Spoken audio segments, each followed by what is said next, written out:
साथियों, अस्सलामु अलैकुम। एक दफा आप तमाम हजरात ये बताइए, हमारी ऑडियो और वीडियो आपको क्लियर मिल रही है? अगर ऑडियो और वीडियो क्लियर है तो एक बार आप लोग वीडियो को लाइक कर दीजिएगा, और अगर आपने हमारे यूट्यूब चैनल को सब्सक्राइब नहीं किया है तो जरूर सब्सक्राइब करके घंटी वाले आइकन को प्रेस कर नोटिफिकेशन को ऑल कर लीजिएगा। उर्दू हिंदी डिक्शनरी कराने वाले हैं, ठीक है? एक बार वीडियो को लाइक कर दीजिए। चलिए ठीक है, शुरू करते हैं। देखिए, सबसे पहले आप ये कोशिश कीजिए कि जितना सारा अल्फाज आपको मैं पढ़ा रहा हूं ना, अभी बताऊंगा, आपकी कोशिश ये होनी चाहिए कि सब के सब आपको याद हो जाए और इसका आप उर्दू माना समझने लगे। चलिए देखते हैं। सबसे पहले है साथियों, आपके स्क्रीन पर दिख रहा आपको अधिगम। क्या है? अधिगम है पहला लफ्ज, क्योंकि आपका पहला चैप्टर भी यही है। इसका उर्दू होता है आमोदिश, या फिर कहिए कि आमोदिश का उर्दू क्या होता है? अधिगम होता है। और आमोदिश के माने होते हैं सीखना, यानी प्रयास करना। दूसरा लफ्ज है आपका इक्तिसाब। इक्तिसाब के या फिर तहसील या फिर आपका हुसूल भी आएगा, तो इस तीनों का माना होता है अर्जन, जिसके कि हम लोग मातृभाषा का इक्तिसाब करते हैं, तहसील करते हैं, यानी कि अर्जन करते हैं। उसके बाद देखिए आगे साथियों, आपका है इदराकी या फिर वकूफी। देखिए, इदराक, इदराक का मतलब होता है तसव्वुर यानी सोचना, ध्यान दीजिएगा, या वकूफी जिसको हम लोग बोलते हैं कॉग्निटिव। ये थ्योरी ऑफ कॉग्निटिव साथियों डेवलपमेंट का किसने दिया था थ्योरी? तो जीन पियाजे साहब ने। तो उसी को बोला जाता है संज्ञानात्मक जी, या फिर हम लोग बोलते हैं बौद्धिक विकास का सिद्धांत किसने दिया था? जीन पियाजे साहब ने दिया था। तो इसी को साथियों इदराकी या फिर वकूफी, वकूफी लफ्ज आता है उर्दू के अंदर, तो थोड़ा सा हम लोग विचलित हो जाते हैं, लेकिन इसका जो साथियों उर्दू हिंदी होगा वो होगा संज्ञानात्मक। उसके बाद आगे देखते हैं तरसील। तरसील जो है, तरसील का साथियों हिंदी होगा संप्रेषण, जिसको कि इंग्लिश में कम्युनिकेशन भी बोलते हैं, जिसको माध्यम भी बोला जाता है। एक बार वीडियो को सभी लोग लाइक कर दें। आगे आपका अंदाजे नजर। अंदाजे नजर इसको बोला जाता है उर्दू के हिंदी के अंदर उपागम। क्या बोलते हैं? उपागम। उसके बाद आपका है हवासे खमसा। हवासे खमसा जिसको बोलते हैं इंद्रियां। जिन प्याजे साहब ने कहा था कि बच्चे जो है ना वो हवासे खमसा से यानी इंद्रियों से सीखता है। हवासे खमसा, हवास का मतलब हिस्स की जमा है और खमसा के माने होते हैं पांच। पांच चीजें होती हैं जिससे हम लोग महसूस करके साथियों चीजों का पता लगाते हैं। जैसे किसी चीज को हम लोग देखकर आंख, नाक, कान, जबान, ये क्या हो गया? आंख एक, नाक दो, जबान तीन, कान चार और हाथ आपका पांच। ये पांच चीजें हैं जो हवासे खमसा के अंदर आते हैं, और उस पांच चीजों से हम चीजों को महसूस करते हैं, उसका पता लगाते हैं। जैसे कोई चीज मीठा है या खट्टा है जबान से, कोई चीज गर्म है या नरम है हाथ से, कोई चीज साथियों आवाज मीठी है या सुरीली है कान से, और कोई अच्छा है या बुरा है, खूबसूरत है, दुबला है, पतला है, तो आंख से। तो इसको आता है साथियों ये हवासे खमसा के अंतर्गत। उसके बाद आपका है सियाको सबाक। सियाको सबाक जो है इसको बोला जाता है संदर्भ। मोस्ट वीवीआई साथियों ये है, ये जो आपको है ना बहुत ज्यादा पूछा जाता है सियाको सबाक, सियाको सबाक, ठीक है ना। और उसके बाद आगे है समई जराए। समई जराए का मतलब होता है श्रव्य सामग्री। क्या होगा? श्रव्य सामग्री। ध्यान दीजिएगा, श्रव्य सामग्री का मतलब होता है वो चीज जिसको हम लोग सुनकर सीखते हैं, जैसे रेडियो, जैसे टेप रिकॉर्डर। आप लोग आगे आपका है समई जराए, इसको बोला जाता है श्रव्य सामग्री, जैसे रेडियो, टेप रिकॉर्डर, ये सब आपके श्रव्य सामग्री में आता है। उसके बाद आपका है बसरी जराए। बसरी जराए इसको बोलते हैं दृश्य सामग्री, जैसे कि आपकी तस्वीर, जैसे कि साथियों क्या है मैप, जैसे कि आपका क्या है जे डिजिटल बोर्ड, ये सब बसरी जराए में आएगा। सॉरी, डिजिटल बोर्ड बसरी जराए में नहीं आएगा, वो समई वो बसरी में आएगा, जैसे कि आपका तख्ते सियाह आएगा।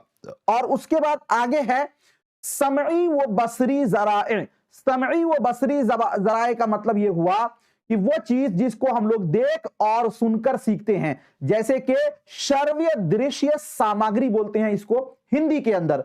उसके बाद आपका है शमूलियाती तालीम जी, समावेशी शिक्षा। मोस्ट वीवीआई में लगा लीजिएगा, एनसीएफ 2005 इसी पर जोर देता है। इसीलिए कहा जाता है कि बच्चे को हमें अलग नहीं करना है, बच्चे को ग्रुप से नहीं छांटना है, बच्चे को ग्रेड नहीं देना है, बच्चे को बड़ा छोटा में तमीज नहीं, मतलब ये नहीं कहना है कि तुम बहुत जानकार हो। ये होता है साथियों शमूलियाती तालीम, यानी समावेशी। सारे बच्चे को एक साथ हमें पढ़ाना है। सारे बच्चे का मतलब ये नहीं हुआ कि 8वीं 9वीं 10वीं सबको मिला के एक साथ, बल्कि गरीब अमीर सबको एक साथ। जी मुसलसल और जी इसको बोलते हैं सतत एवं व्यापक। क्या बोलते हैं? सतत एवं व्यापक। और उसके बाद आपका है मुआविन आमोदिश, इसको बोला जाता है सुगम करता।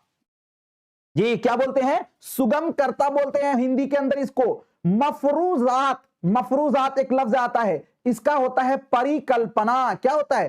परिकल्पना। और उसके बाद आपका होता है नफसी हुर्की, इसको बोलते हैं मनोज्ञात्मक। मनोज्ञात्मक जी, मनोज्ञात्मक।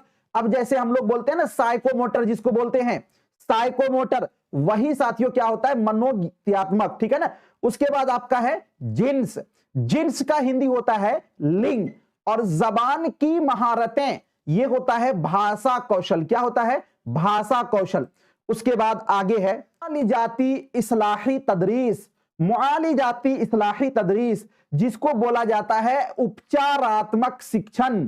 ठीक है ना, उपचारात्मक शिक्षण। देखिए असल में मुआलिजाती और इस्लाही, इस्लाही का तो मतलब होना चाहिए निदानात्मक। क्या होना चाहिए? निदानात्मक अलग चीज है, और मुआलिजाती ये होता उपचारात्मक, ये अलग चीज है। मैंने आपको बताया, समझ लीजिएगा। एक चीज समझिएगा, निदान और उपचार में क्या फर्क होता है। जैसे आपके अंदर जो कमी है, कमी का पता लगाना निदान हुआ, और उसको दूर करना वो उसका उपचार हुआ। नहीं तो इसी तरह इस्लाही तदरीस इसको बोलते हैं निदानात्मक शिक्षण, और मुआलिजाती तदरीस इसको बोलते हैं उपचारात्मक शिक्षण। ठीक है ना। उसके बाद आपका है अंदाजा कद्र। अंदाजा कद्र को बोलते हैं मूल्यांकन। ठीक है ना। तश्कीली अंदाजा कद्र, अंदाजा कद्र 3 तरीके का होता है। तश्कीली अंदाजा कद्र, इसको बोला जाता है रचनात्मक मूल्यांकन। जैसे अभी हम पढ़ा रहे हैं, अभी ही आपसे कोई टेस्ट ले ले, तो ये होता है रचनात्मक मूल्यांकन, यानी तश्कीली अंदाजा कद्र। उसके बाद आपका है जे तकमीली अंदाजा कद्र। तकमीली अंदाजा कद्र वो होता है साथियों योगात्मक मूल्यांकन। क्या होता है? योगात्मक मूल्यांकन। और उसके बाद योगात्मक मूल्यांकन यह हुआ कि कोई यूनिट के समाप्ति पर, कोई यूनिट खत्म हो वहां पर, या फिर कोई सबक खत्म हो वहां पर, या 3 माही 6 माही में जो टेस्ट लगता है वो सब आपका आएगा तकमीली अंदाजा कद्र में, यानी कि योगात्मक मूल्यांकन में। उसके बाद आपका है इस्लाही अंदाजा कद्र। मैंने आपको बताया था, ये यहां पर आ गया, जो आपका होगा निदानात्मक मूल्यांकन। उसके बाद तदरीस।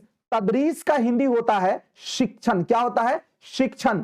तरगीब या फिर तहरीक या फिर मुहर्रिक भी आता है, एक लफ्ज, एक लफ्ज आता है मुहर्रिक भी आता है। इसका होता है अभिप्रेरणा। क्या होता है? अभिप्रेरणा। और एक होता है साथियों इस्तिखराजी तरीका। इस्तिखराजी तरीका क्या है? इस्तिखराजी तरीका निगमन विधि। अगर हम ये कवायद पढ़ाने का एक तरीका है, अगर किसी चीज को कवायद को पहले उसूल को बताया जाए, बाद में मिसाल बताया जाए, तो वो तरीका होता है इस्तिखराजी। और एक होता है इस्तिकराई तरीका। इस्तिकराई इसको बोलते हैं आगमन विधि, और मतलब पहले अगर आपको मिसाल बताई जाए और उसके बाद आगे साथियों आपको क्या है? उसूल बताया जाए, तो ये आता है इस्तिखराजी तरीका के अंदर। इस्तिखराजी और इस्तिकराई दोनों को आप लोग समझ गए। उसके बाद आपका है कसीर लिसानियात। कसीर लिसानियात का साथियों हिंदी होगा बहुभाषिकता। क्या होगा? बहुभाषिकता। उसके बाद आपका है जू लिसानियात। जू लिसानियात का हिंदी होगा द्विभाषिकता। क्या होगा? द्विभाषिकता।